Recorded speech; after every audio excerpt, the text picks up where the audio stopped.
Boa noite, meus irmãos. Que a graça e a paz de nosso Senhor Jesus Cristo esteja sobre todos vocês e sobre todo o povo de Deus ao redor de todo esse mundo. Nesse momento eu convido você a mais uma vez meditar comigo na palavra de Deus, a olhar comigo a Sagrada Escritura a partir do livro de Apocalipse, lá no capítulo 19, versículos 5 a 10. Apocalipse 19, versículos 5 a 10. Onde diz assim: E do trono saiu uma voz que dizia: Louvem o nosso Deus, todos vocês, os seus servos, todos os que o temem, os pequenos e os grandes. Então ouvi o que parecia ser a voz de uma grande multidão, uma voz como que de muitas águas e como de fortes trovões, dizendo: Aleluia, pois reina o Senhor, o nosso Deus, o Todo-Poderoso. Alegremo-nos e exultemos, e demos a glória ao Senhor, porque chegou a hora das bodas do Cordeiro, e a noiva dele já se preparou. A ela foi prometido vestir-se de linho finíssimo, resplandecente e puro. Porque o linho finíssimo são os atos de justiça dos santos.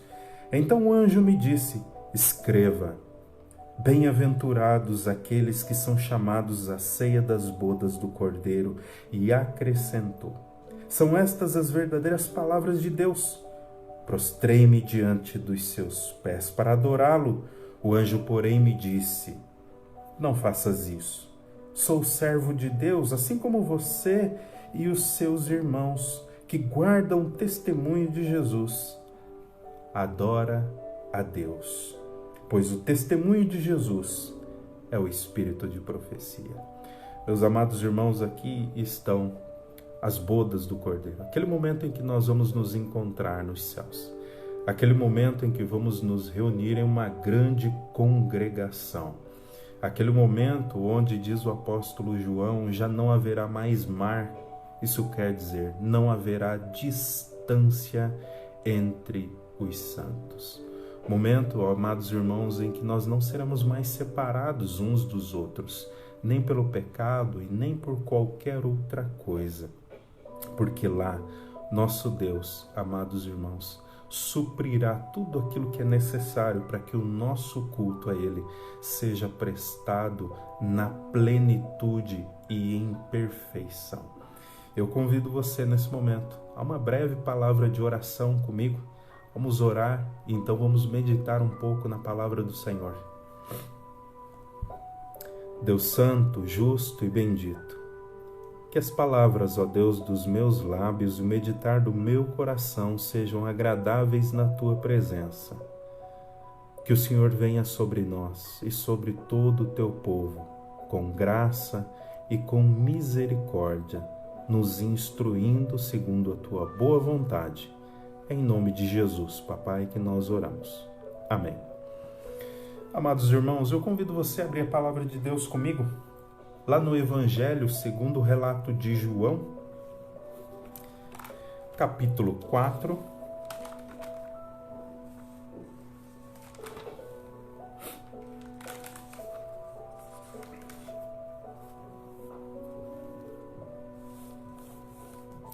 Evangelho segundo o relato de João, no capítulo 4, nós vamos fazer a leitura dos versículos 19 a 24. E eu peço que você acompanhe comigo. João, capítulo 4, versículos 19 até o 24. A mulher então lhe disse: Agora eu sei que o Senhor é um profeta. Os nossos pais adoravam neste monte, mas vocês dizem que em Jerusalém é o lugar onde se deve adorar. Jesus respondeu: Mulher, acredite no que eu te digo. Vem a hora em que nem neste monte e nem em Jerusalém vocês adorarão ao Pai. Vocês adoram o que não conhecem. Nós adoramos o que conhecemos, porque a salvação vem dos judeus. Mas vem a hora, e já chegou, em que os verdadeiros adoradores adorarão ao Pai em espírito e em verdade. Porque são esses os que o Pai procura para seus adoradores. Deus é espírito e é necessário que os seus adoradores o adorem em espírito e em verdade. Amados irmãos, eu selecionei apenas esse pequeno trecho da narrativa do encontro de Jesus com a mulher samaritana à beira do poço, por ser algo que nesse momento trata do culto, onde Deus deve ser cultuado. E eu quero meditar com você exatamente sobre esse aspecto do culto. Este é um momento em que nós estamos privados do culto público. Deus, pela sua soberania, pela sua providência, decidiu tirar de nós o culto público. Deus tem as suas formas e Deus tem também os seus motivos, e não cabe a nós, de maneira nenhuma, julgar este momento diante de Deus. Cabe a nós a reflexão.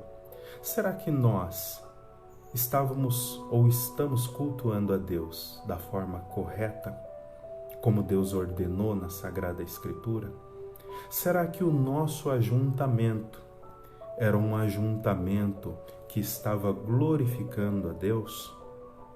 O que será que houve para que Deus removesse de nós o culto público e mandasse então cada um de nós para o exílio das suas casas, para o cantinho do pensamento, onde nós agora temos que estar privados dos nossos irmãos, privados daquilo que eu chamo de as primícias dos céus, que é isso que nós experimentamos na igreja, entre a comunhão dos santos, é as primícias dos céus. E nesse momento nós estamos privados do culto público. E para o verdadeiro crente, estar privado do culto público, ser privado das primícias dos céus, é triste demais. Para algumas pessoas, isso é algo normal. Mas para o verdadeiro crente, não. Ele ama a noiva, ele quer estar junto com a noiva, ele quer estar edificando a noiva. Portanto, nesse momento, cabe a nós uma reflexão sobre o culto, sobre como nós estamos considerando o culto a Deus, sobre o que é o culto a Deus. Eu quero começar pensando com você a respeito do significado da palavra culto. Culto significa trabalho. Significa que quando nós dizemos então que estamos indo até a igreja prestar culto, nós estamos indo até a igreja trabalhar. Nós estamos indo até a igreja para entregar. Ninguém vai ao culto inicialmente com a perspectiva de receber, uma vez que estamos indo cultuar, estamos indo trabalhar e estamos indo entregar. À medida então que todos vão até o culto para entregar, para trabalhar, todos saem edificados uns pelos outros e também pelo Espírito Santo de nosso Senhor Jesus Cristo, que utiliza como instrumento cada um de nós nesse processo do culto público, o culto que nós prestamos a Deus. Isso é culto, é ir ao trabalho, é ir à entrega. Você sabia que no século XVI, uma das reformas que foram empregados pelos reformadores foi a reforma também no culto? Haviam muitas coisas que estavam no culto ao Senhor e que não deveriam estar ali porque não foram autorizadas pela palavra de Deus. Então, acima de tudo, a reforma no século XVI, ela também foi uma reforma de culto, foi uma reforma de adoração a Deus. Tanto na forma como se adorava a Deus, como nos elementos que compunham o culto naquele momento de adoração, então. Os reformadores, pelo menos alguns deles, é verdade, Eles demoraram um pouco para abolir, por exemplo, o culto a Maria e a outros santos, mas com o passar do tempo e a evolução no estudo da Sagrada Escritura, eles foram abandonando, foram tirando essas coisas do meio do culto. Então começou-se a prevalecer aquilo que nós chamamos de elementos fundamentais, elementos simples, elementos que devem estar somente estes no culto ao nosso Deus. Eu quero pensar com você sobre isso. Um culto simples, ordenado por Deus, ele deve ter oração, por exemplo.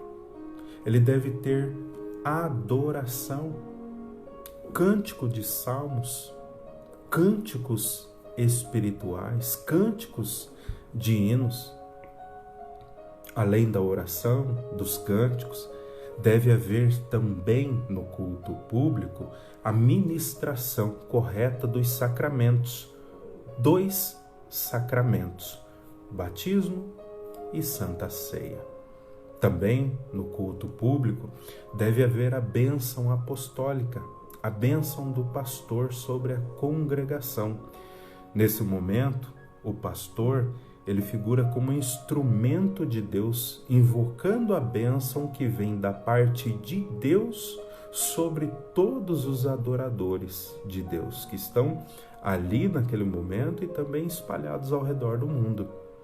Há também um elemento fundamental e central no culto, que é a exposição da palavra de Deus em uma linguagem que as pessoas possam entender, em uma linguagem fácil, não rebuscada, uma linguagem em que as pessoas ouvindo possam logo assimilar aquilo que Deus está falando ao seu coração. É por isso, meus amados irmãos, que passa-se então a ter o púlpito no centro das nossas igrejas. É uma indicação de que a palavra de Deus ocupa o lugar central na igreja e que nós obedecemos os princípios litúrgicos de culto conforme orientados pelo próprio Deus. Deus nos diz na sua palavra que Ele não aceita qualquer culto. Eu gostaria de ler essa palavra com você. O nosso Deus, Ele não aceita qualquer culto. Ele diz assim em Amós, no capítulo 5, versículos 21 até o 23, ele diz assim: aborreço e desprezo as vossas festas, e eu também não me deleito nas vossas assembleias solenes, ainda que vocês me ofereçam holocaustos, cultos, juntamente com as vossas ofertas de cereais. Eu não me agradarei deles, nem atentarei para as ofertas pacíficas dos vossos animais cevados. Afasta também de mim o estrépito dos teus cânticos, porque eu não ouvirei as melodias das tuas liras. Essa é uma clara indicação, além de tantos outros no Antigo Testamento, os filhos de Arão, os filhos de Eli, poderíamos trazer tantos outros exemplos de que Deus não aceita qualquer culto. Aqui está uma daquelas grandes distinções entre a fé cristã e todas as outras religiões. Aqui está a distinção que pode ser encontrada no culto. Na fé cristã, o nosso Deus nos diz como Ele quer ser adorado. O nosso Deus é vivo. O nosso Deus fala. O nosso Deus se revela.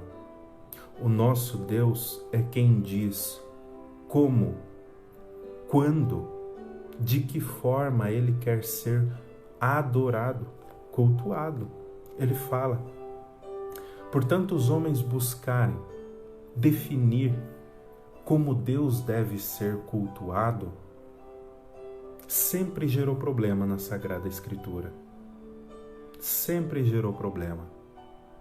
Não são os homens quem definem como Deus deve ser adorado, como Deus deve ser cultuado. Não são os homens que colocam elementos no culto e que tiram ao seu bel prazer elementos do culto. Um culto segundo a vontade de Deus. Ele é um culto simples. Ele é um culto que deve ter apenas aquilo que Deus mesmo instituiu na sua palavra. Meus irmãos, já que Deus então não aceita qualquer culto, já que Deus rejeita alguns tipos de culto, cabe a nós então pensarmos nessa noite em algo extremamente importante. É visto, é visível que a nível mundial Deus rejeitou o culto público. Deus enviou todos para o exílio das suas casas, para que pensem e meditem na forma de culto. Como é que estão adorando a Deus? Então é imperativo essa meditação, é imperativo essa pregação.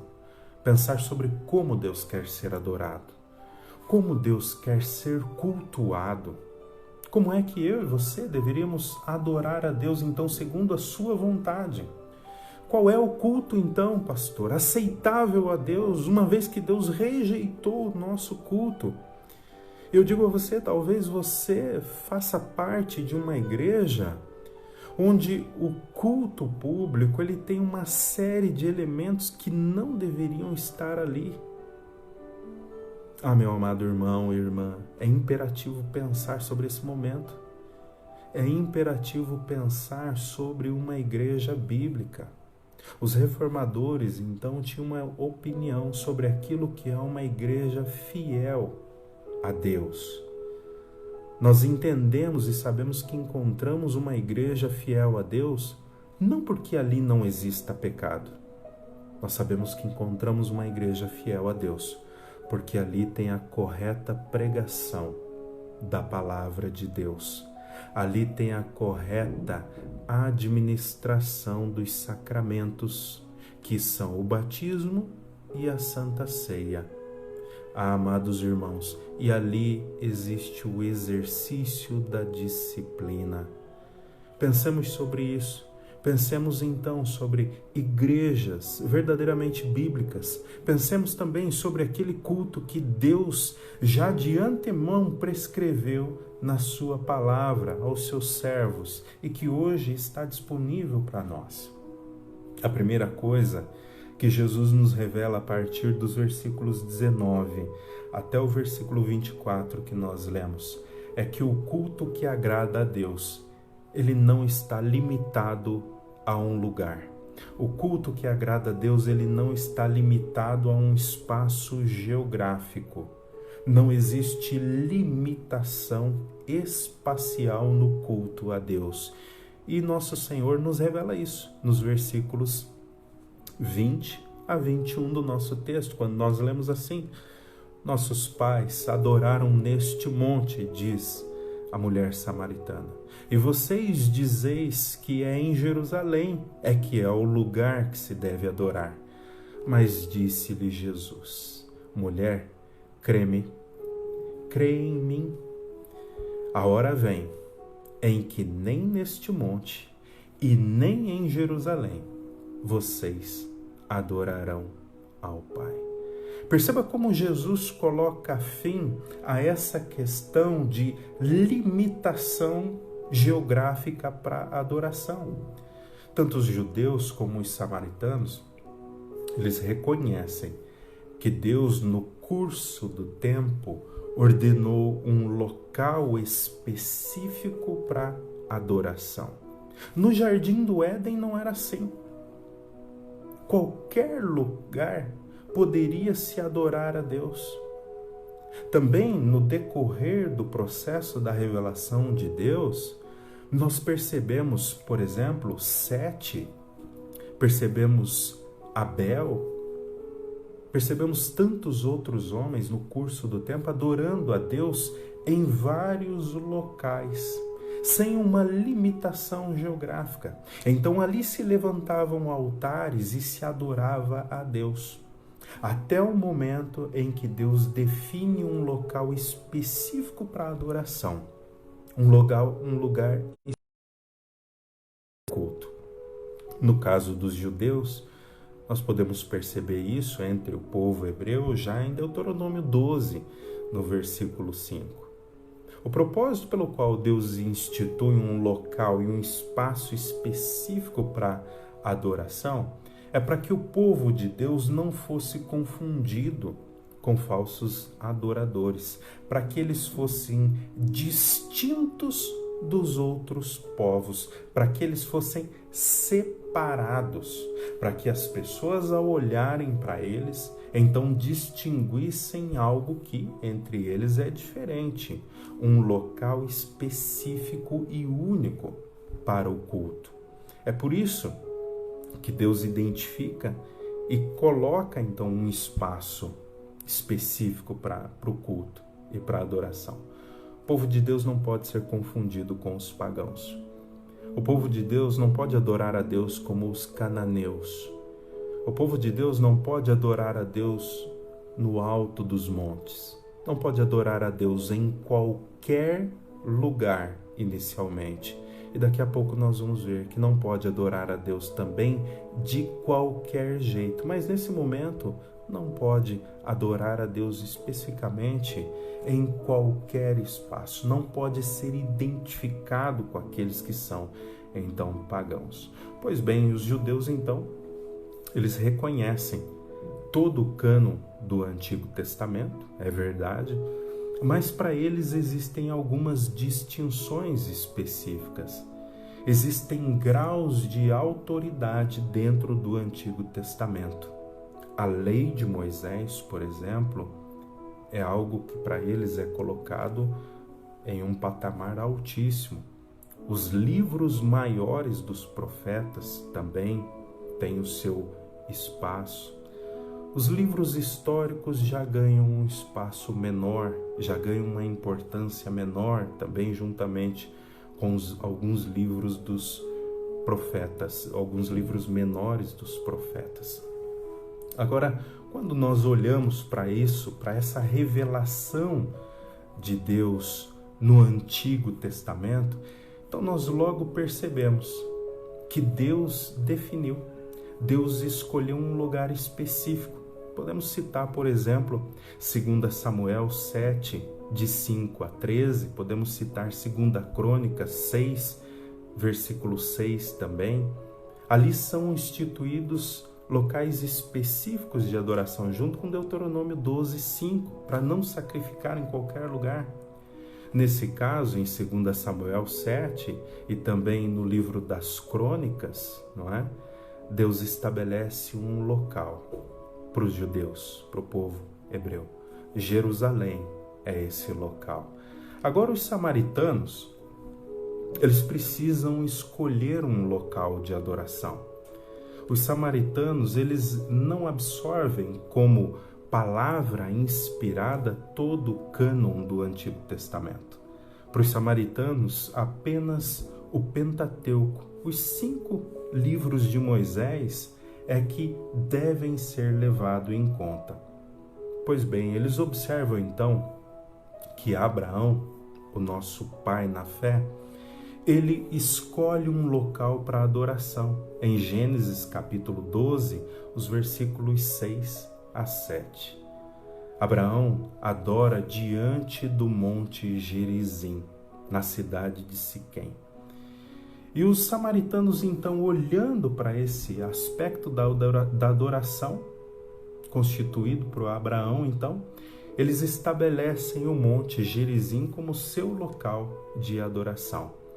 Também os nossos irmãos, a partir de Josué, os crentes, antes de entrarem na terra prometida, eles adoram nesse mesmo local, no monte Gerizim, onde anteriormente foi um local de culto para Abraão. Nós vemos isso em Deuteronômio 11, 29 a 30.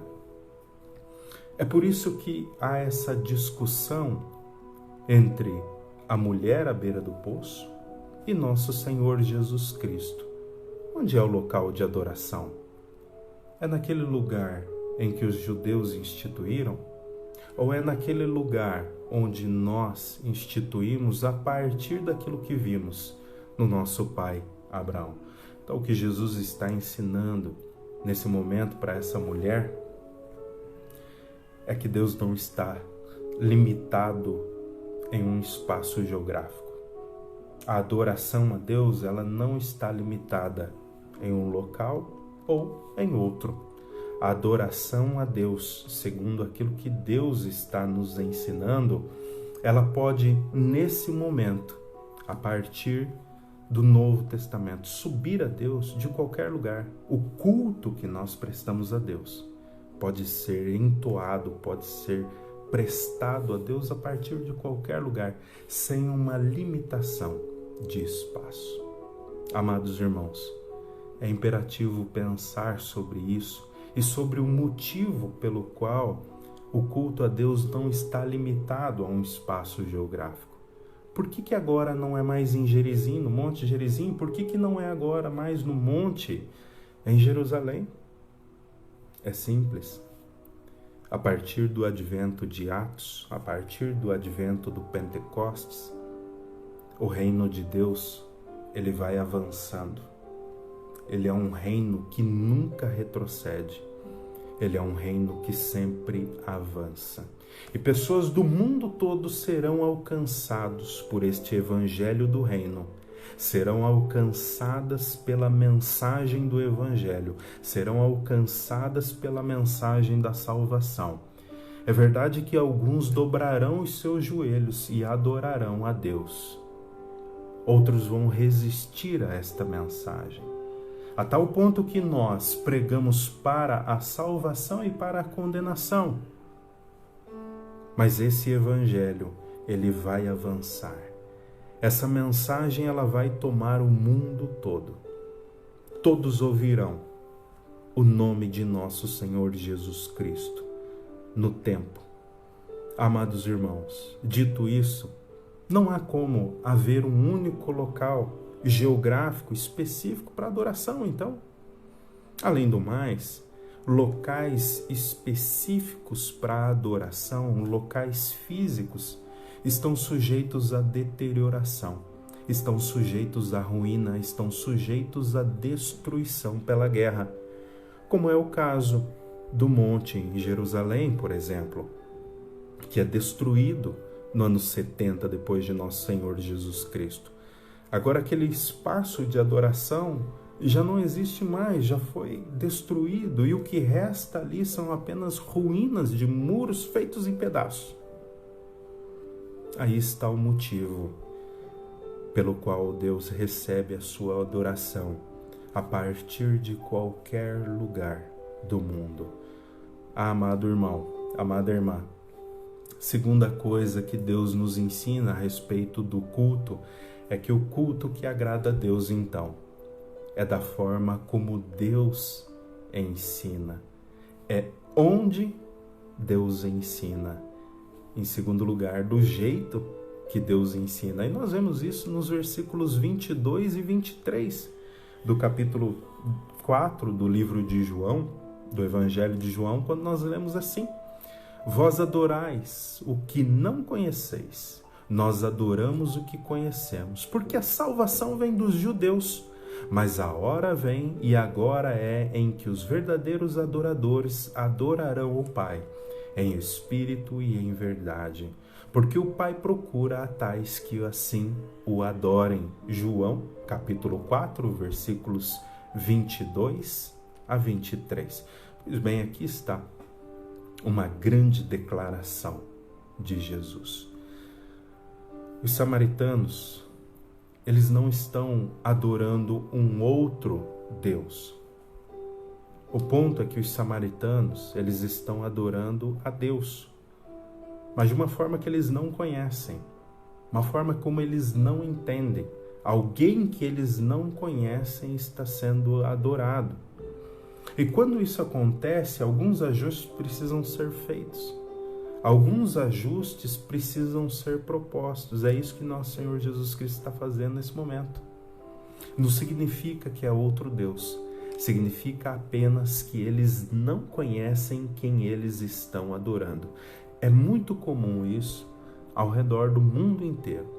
As pessoas estão adorando a Deus, mas muitas vezes não conhecem de verdade a Deus. Jesus diz isso, amados irmãos, nesse momento, os versículos 22 a 23, porque a plena revelação de Deus chega primeiro aos judeus e não aos samaritanos. Chega primeiro aos judeus, que então detêm aquilo que o apóstolo Paulo chama de os oráculos de Deus. É por isso que os samaritanos não podiam adorar a Deus em espírito e em verdade. É por isso que eles não conheciam a Deus, porque a revelação chega primeiro aos judeus, não é? Pela falta da revelação aos samaritanos, então, é que eles não conseguem adorar a Deus de forma correta. Então nós podemos dizer que eles têm, então, um álibi para não adorar a Deus de forma correta. Mas eu e cada um de vocês que estão me assistindo agora, não temos. Nós recebemos a revelação de Deus. E sobre nós, assim como sobre os judeus naquele momento, pesa grande responsabilidade adorar a Deus como Ele quer ser de fato adorado. Estes amados irmãos, esses judeus, eles tiveram a plena revelação de Deus no Antigo Testamento, nos livros que nós conhecemos como os livros veterotestamentários, os livros do Antigo Testamento. Eles conheciam a Deus apenas pelo uso do Antigo Testamento. Eles tinham então mais responsabilidade por esta revelação que eles receberam do que os samaritanos. Aos judeus que receberam a revelação, pesava sobre eles a responsabilidade de revelar a Deus a partir de si mesmos, a partir das suas obras. Eles deveriam ser instrumentos de Deus para levar Deus às outras nações. Mas o que eles fazem é se envolver com o Deus das outras nações. O que eles fazem é se envolver em cultos das outras nações. Há cultos que Deus não instituiu, há verdades que Deus não ensinou a eles.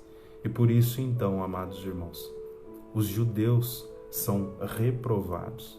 É por isso que eles são enviados para o exílio na Assíria, é por isso que eles são enviados para o exílio na Babilônia, porque eles estão se envolvendo em cultos que Deus não ordenou. Daí a responsabilidade deles. Foram julgados corretamente pelo nosso Deus. Nós devemos pensar então sobre isso, amados irmãos. O mundo recebe a revelação, a primeira revelação do Antigo Testamento é a partir dos judeus.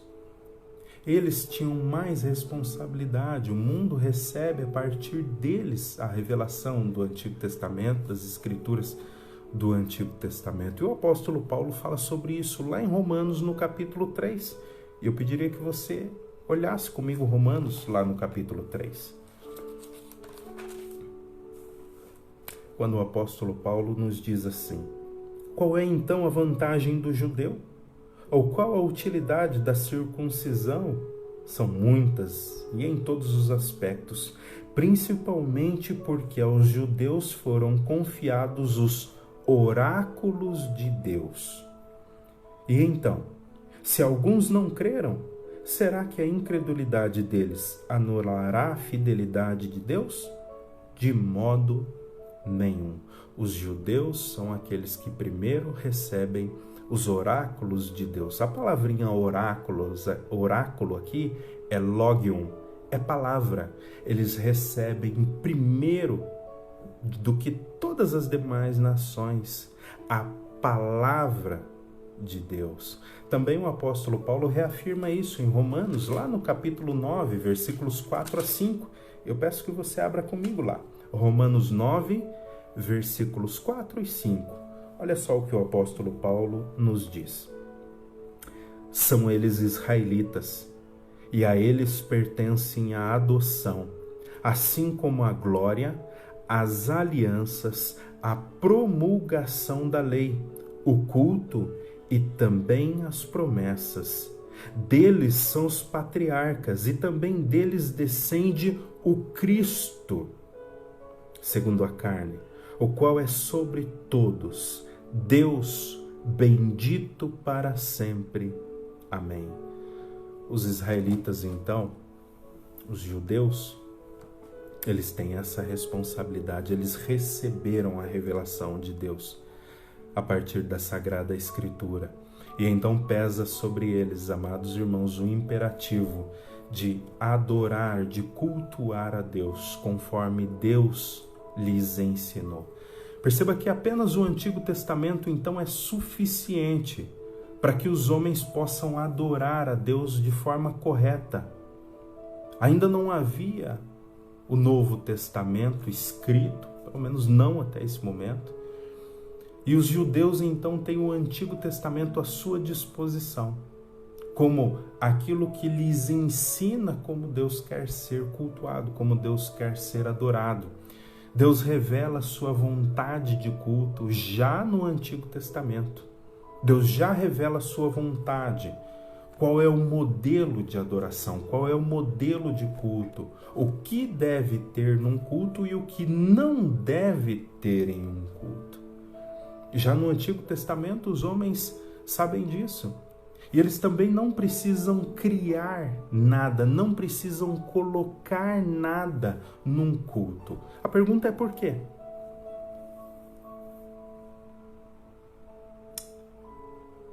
É simples. Todas as vezes que eu e você colocamos algo no culto que não deveria estar ali, nós estamos cometendo alguns erros.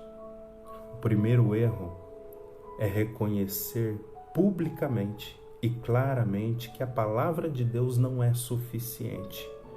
E que então nós precisamos dar o nosso jeitinho. Nós precisamos incluir algo, porque algo estava faltando. E aí nós somos levados ao segundo problema. Deus, então, não é soberano para instituir a forma como Ele quer ser cultuado. O terceiro problema, então, que nós incorremos quando colocamos no culto algo que não deveria estar ali, é que nós estamos procedendo como aqueles pagãos que não conhecem a Deus. Estamos procedendo como aqueles que não receberam a revelação de Deus, tanto o Antigo Testamento quanto o Novo Testamento. Nós, então, estamos construindo para nós um Deus que não é o Deus e Pai de nosso Senhor Jesus Cristo. É por isso que num culto não deve ter nada além daquilo que Deus instituiu, nada além daquilo que Ele colocou na sua palavra. Muitas pessoas então vêm ao culto e dizem: eu não gostei desse culto. Esse culto é um culto estranho. Esse culto é um culto frio. Esse culto é um culto onde as pessoas não se movimentam. Esse culto é um culto onde não há um louvor alto. Esse culto não falou ao meu coração. Não existe coisa mais estranha do que afirmações como esta.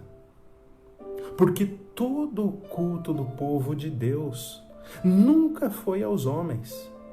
Sempre foi direcionado a Deus. Foi sempre para a pessoa de Deus.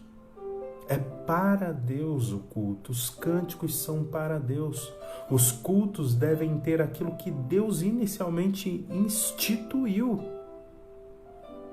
Acaso não se abateu essa assolação sobre a nossa nação, sobre todo o nosso mundo, porque os homens começaram a colocar no culto a Deus coisas que não deveriam estar ali?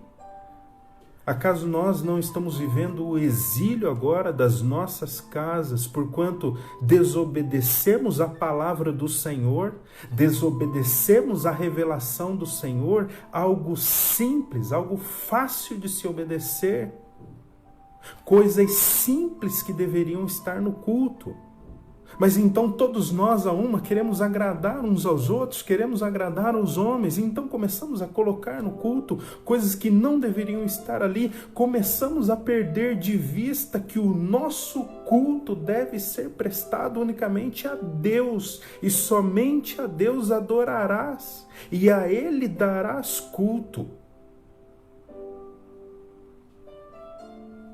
É tempo da nação brasileira, é tempo do mundo, da igreja como um todo. Pensar a respeito do culto que está prestando a Deus. Pensar a respeito da adoração que está prestando a Deus. Jesus nos diz que o culto aceitável a Deus, ele tem duas características principais. A primeira característica é que o culto a Deus, o culto que Deus aceita, o culto aceitável diante de Deus, ele é em espírito, ou seja, um culto prestado por um coração transformado pelo poder regenerador do alto, pelo poder do Espírito Santo. Nós não devemos encher a igreja de pessoas não regeneradas, nós não devemos usar meios carnais para lotar a igreja, para que pessoas carnais venham a adorar a Deus. Nós não devemos fazer esse tipo de coisa, porque a adoração que Deus aceita é a adoração em espírito, é a adoração de corações regenerados, transformados pelo poder do alto, pelo poder transformador. São estes os cultos que Deus aceita. Sabe, uma pessoa não transformada, não regenerada, ela não consegue adorar a Deus da forma como Deus aceita, da forma correta.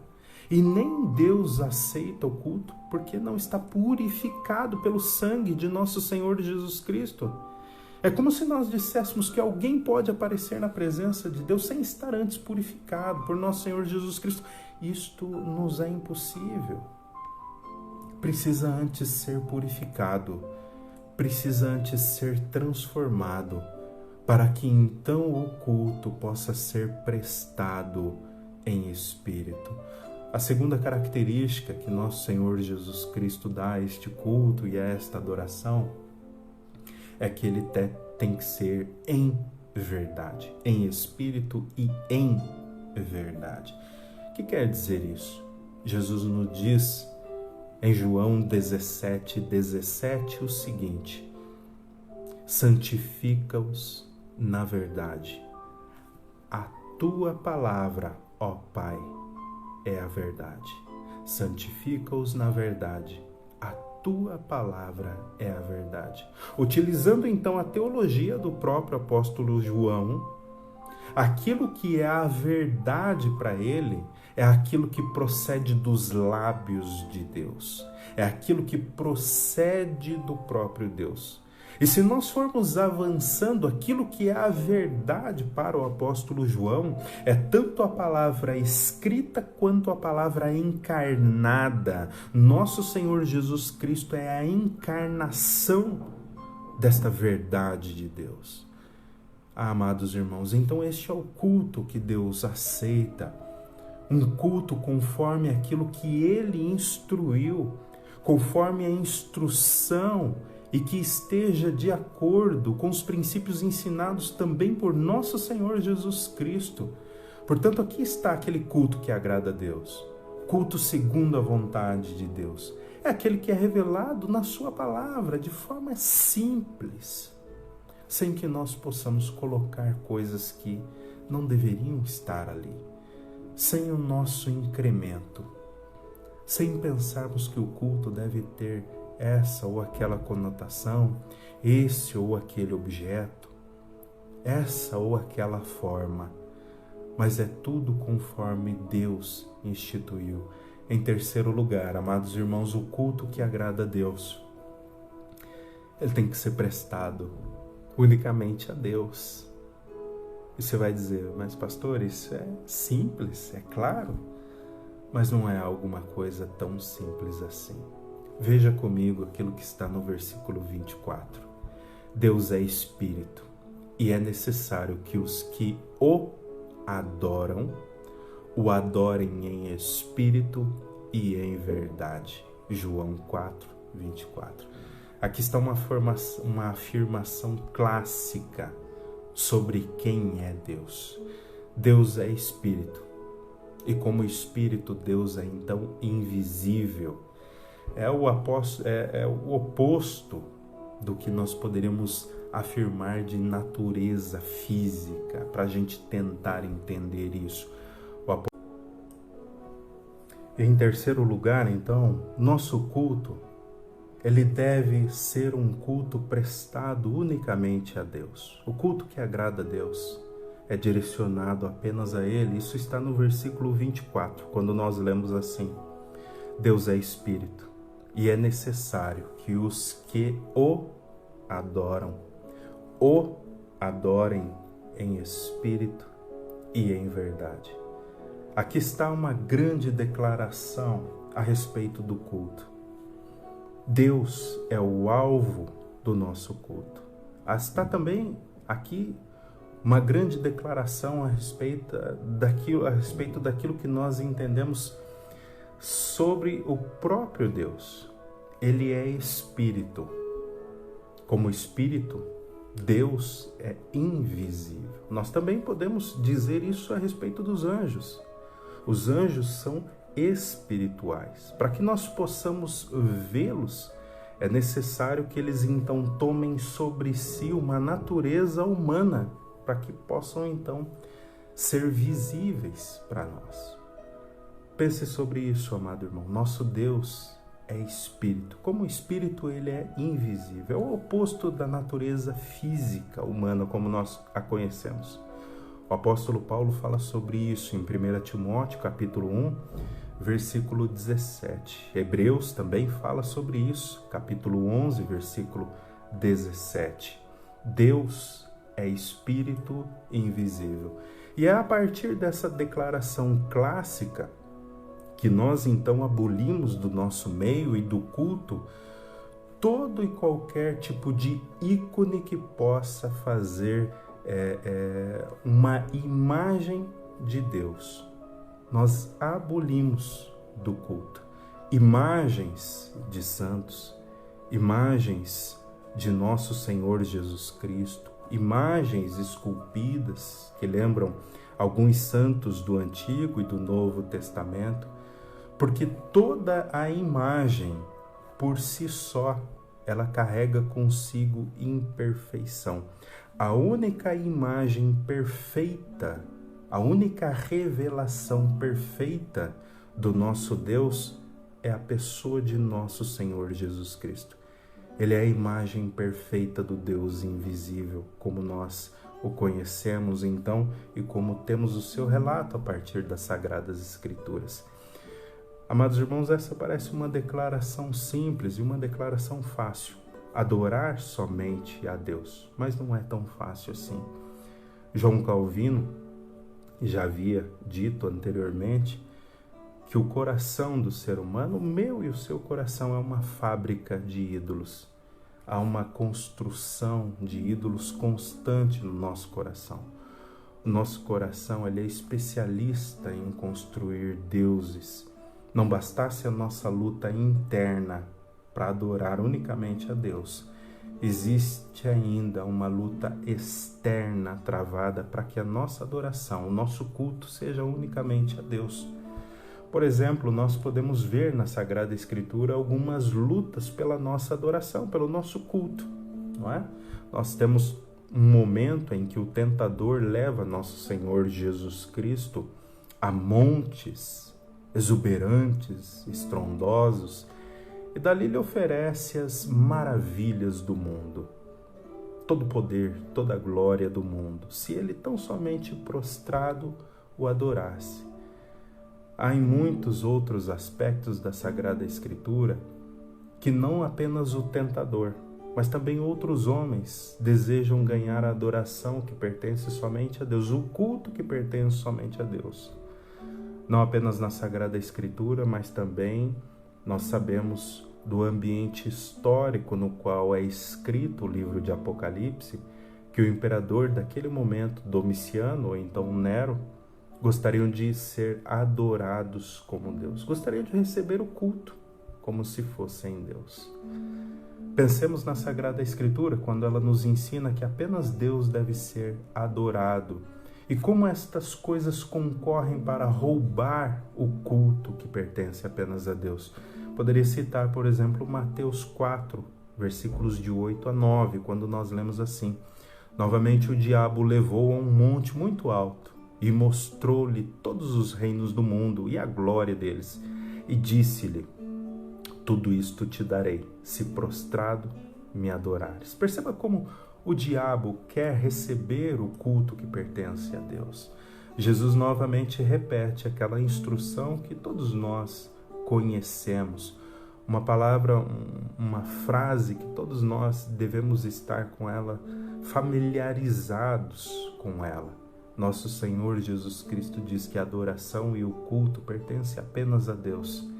Jesus diz assim, então, ordenando-lhe, Mateus 4:10, então ordenou-lhe Jesus: vai-te, Satanás, porque está escrito: ao Senhor teu Deus adorarás e só a Ele servirás ou darás culto. Mateus 4:10. Amados irmãos, o culto a Deus é um culto simples. Ele não é um culto onde nós vamos encontrar muitas coisas, não. Ele é um culto que, na sua essência, é um culto simples. Ele tem oração, cânticos espirituais, hinos, louvores ou cântico de salmos. Ele tem a exposição da palavra de Deus e ele tem a correta administração dos sacramentos, batismo e santa ceia. Ao final do culto, o pastor, devidamente instruído para isto, deve invocar a bênção que vem da parte de Deus sobre o povo de Deus. E então, amados irmãos, findo o culto, nós devemos estar com os irmãos, devemos aproveitar esse momento de comunhão, devemos conversar uns com os outros sobre a palavra, sobre dificuldades que alguns irmãos têm, devemos orar com eles, por eles, devemos dar-lhes conselhos para a semana que está se aproximando. Um culto a Deus é um culto simples, perde o seu sentido e o seu significado quando nós colocamos nesse culto coisas que não deveriam estar ali. Um culto a Deus não deve ter dança. Não existe qualquer coisa como dança litúrgica num culto público. Eu sei que muitas pessoas não vão gostar disso que eu estou dizendo, mas não há na Sagrada Escritura defesa bíblica para tal coisa. Um culto a Deus, meus amados irmãos, não deve haver, por exemplo, momentos em que os homens tomem ali a centralidade do culto e sejam adorados, trazendo sobre as pessoas revelações do futuro, como se fossem espécies de cartomantes, por exemplo. As profecias do Antigo Testamento e do Novo Testamento, os profetas não funcionam dessa maneira. Num culto aceitável a Deus, meus amados irmãos, não deve haver pessoas tentando adivinhar o RG, o CPF, tantas outras coisas das pessoas que estão ali presentes, porque nós nos reunimos com um propósito específico: glorificar a Deus enquanto ouvimos a ministração da sua palavra e deixamos o nosso coração aberto para a instrução. Nós só podemos glorificar a Deus através do nosso culto a partir do momento em que nós deixamos o nosso coração aberto para ouvir a palavra de Deus e sermos moldados à imagem de Cristo por esta palavra que Deus envia aos nossos ouvidos. Num culto público, meus amados irmãos, Não deve se levantar 3, 4, 5, 10 pessoas falando coisas diversas ao mesmo tempo. Não deve haver gritaria. Num culto público, as pessoas devem ouvir claramente a palavra do Senhor sendo proclamada a partir de um púlpito, de tal maneira que eles possam ouvir a palavra de Deus, entendê-la e colocá-la em prática. Este é o princípio que está no livro de Esdras. Esdras lê a palavra, explica a palavra, o povo está quieto, calmo, sentado, preparado para aquele momento. Não há andação no culto. Um sai e vai buscar água, o outro sai e vai ao banheiro, o outro sai e vai atender o celular, o outro sai e vai conversar sobre a vida das pessoas, colocando assim o culto a Deus em xeque, dando claras demonstrações, meus amados irmãos, de que o culto a Deus naquele momento é um culto enfadonho, é um culto triste, é um culto em que banal. Quantas e quantas vezes os nossos pastores, os nossos ministros, os nossos presbíteros, os nossos diáconos, quantas vezes irmãos e irmãs santas falaram sobre isso para nós. Irmão, estamos em momento de culto, não fica levantando, não fica perdendo tempo com coisas banais, não vá ao banheiro agora, não vá tomar água agora. Irmão, não faça isso, irmão, olha o culto ao Senhor, está acontecendo, a palavra de Deus está sendo pregada. Quantas vezes nós todos, inclusive eu, fomos instruídos sobre essas coisas, mas é necessário que Deus então traga juízo sobre todos nós e nos tire o culto público para entendermos que estas coisas simples, ainda que simples, são verdadeiras. Quantas vezes fomos instruídos, amados irmãos, sobre estas coisas? Quantos de nós, amados irmãos, de vocês que estão aí me assistindo, no domingo que é o dia do Senhor, domingo que é o dia da ressurreição, do homem de Nazaré, do carpinteiro de Nazaré, do homem que marcou as nossas vidas, do homem que está a interceder por nós ininterruptamente nos céus, do homem que é o nosso sumo sacerdote, daquele que é o nosso advogado diante do Pai. Quantas vezes no domingo que nós deveríamos ser encontrados no culto público, nós então saímos e fomos para a balada? Quantas vezes nós consideramos o culto a Deus como coisa banal, como coisa que acontece em qualquer lugar? Eu posso estar numa balada e adorando a Deus? Não pode, não pode. Sabe, então nós tentamos armar artifícios até que Deus nos visita com o seu justo juízo, e então nos mostra que estamos errados. Nos mostra que as coisas não devem ser da maneira como nós queremos, e é da maneira como Ele quer. E se é da maneira como Ele quer, Ele vai fazer com que as coisas aconteçam da forma como Ele quer. Quantas vezes, amados irmãos, nós somos chamados pela liderança, por homens, mulheres, até os nossos jovens da igreja, chamaram os demais. Eles deram uma boa instrução. Olha, o culto a Deus não pode ter isso, não pode ter aquilo. Quantas vezes isso foi rejeitado? Até que hoje a palavra de Deus se cumpre na nossa vida. E aquilo então que é as primícias dos céus foi nos tirado. Deus nos manda ao exílio. É momento de nós pensarmos a respeito da nossa própria vida. É momento de nós pensarmos sobre o culto que nós estamos prestando a Deus.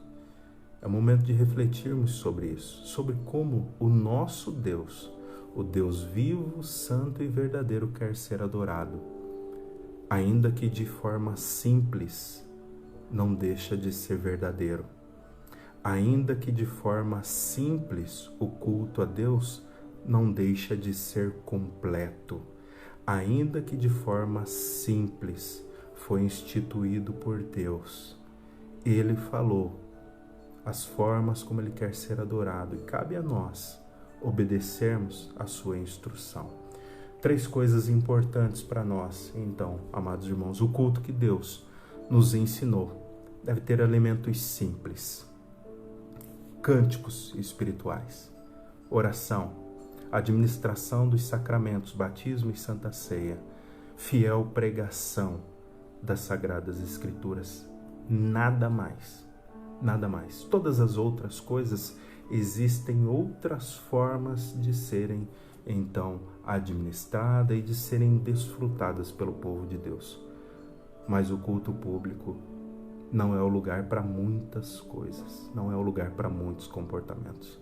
Convido você a orar comigo nesse momento e a pensar a respeito disso, sobre quantas vezes eu e você negligenciamos o culto a Deus, negligenciamos o domingo, que é o domingo da ressurreição de nosso Senhor Jesus Cristo. Quantas vezes nós negligenciamos o domingo, que é o domingo do Pentecoste, o domingo em que o Espírito Santo visita o povo de Deus. Quantas vezes, amados irmãos, nós nos esquecemos daquele que é o dia do Senhor, aquele dia em que já os primeiros discípulos se reuniram para culto público.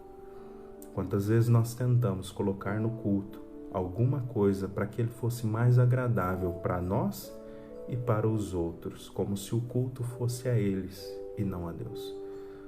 É momento de arrependimento, é momento de oração, de contrição, de confissão ao nosso Deus. Pense sobre isso. Vamos ter uma palavra de oração? Deus, a Tua palavra nos foi ensinada nessa noite, Papai. Ó Deus, e nós reconhecemos, ó Deus, que nós somos culpados diante do Senhor. Muitas vezes, ó Pai, nós negligenciamos o culto. Muitas vezes nós preferimos, ó Deus, tantas outras coisas desse mundo ao culto público do Senhor, Papai.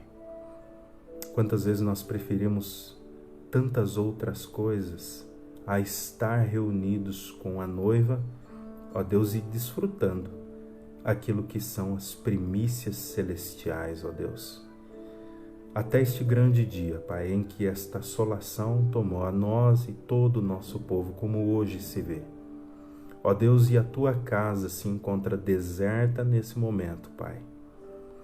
Ó Deus, e nós temos que usar de tantos meios para nos encontrarmos, Pai, para tentar suprir, ó Deus, o momento de comunhão física com os nossos irmãos. Ó Deus, o Senhor é justo, Pai, ao trazer sobre nós essa grande desolação como hoje se vê. Ó Deus, e nós reconhecemos que somos culpados diante do Senhor porque não temos obedecido a Tua instrução, ó Deus, clara e simples na Sagrada Escritura. Quantas vezes, ó Deus, tentamos colocar no culto ao Senhor, ó Pai, coisas que não deveriam estar ali. Quantas vezes tentamos adorar ao Senhor de formas indevidas, Pai, das formas como o Senhor não ordenou e não instruiu, ó Deus. Quantas vezes nós entendemos que o culto é simples demais e precisa de outras conotações, ó Deus. Quantas vezes erramos, Pai, é verdade. Nós e os nossos irmãos temos errado, ó Pai. Quantas vezes, ó Deus, estando em um culto público, ó Deus, nós também fomos negligentes, Pai. Nos levantamos, ficamos inquietos de um lado para o outro, ó Deus. Perdemos a ministração da Tua palavra e não damos ouvidos à voz do Teu Espírito Santo que fala a nós através da Tua palavra.